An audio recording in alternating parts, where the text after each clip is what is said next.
Israel ও যুক্তরাষ্ট্র পুরো বিশ্বকে রক্ষা করেছে এমন দাবি করেছেন ইসরায়েলের প্রধানমন্ত্রী বেনিয়ামিন নেতানিয়াহু। ইরানের বিরুদ্ধে চলমান সামরিক অভিযানে নিজেদের ভূমিকা বিশ্ব রক্ষার মিশন হিসেবে তুলে ধরলেন তিনি।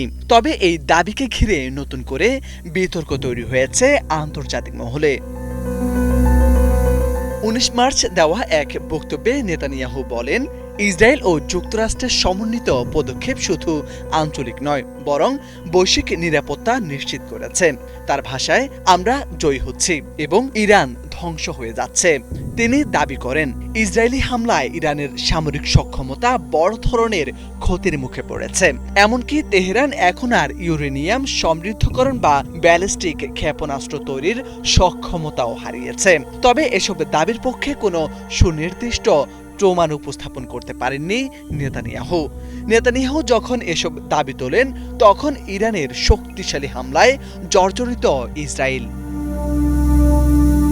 তবে নেতানিয়াহুর মতে এই অভিযানের মূল লক্ষ্য ইরানের পারমাণবিক ও ক্ষেপণাস্ত্র কর্মসূচিকে এমন পর্যায়ে আঘাত করা যাতে তা মাটির গভীরে সুরক্ষিত অবস্থায় নেওয়ার আগেই ধ্বংস হয়ে যায়।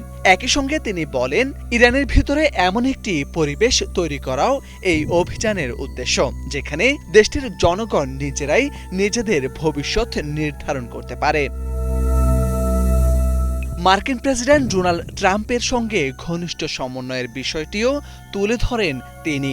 বলেন, আমাদের চিন্তাভাবনা অভিন্ন, তবে ইসরায়েল যুক্তরাষ্ট্রকে যুদ্ধে জড়িয়েছে এমন অভিযোগ সরাসরি নাকচ করে এটিকে ভুয়া খবর হিসেবে আখ্যা দেন।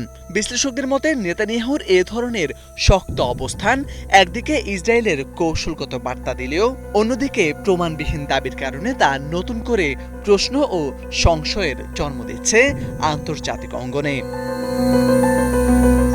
মোর্শেদ আলম, বাংলা ভিশন।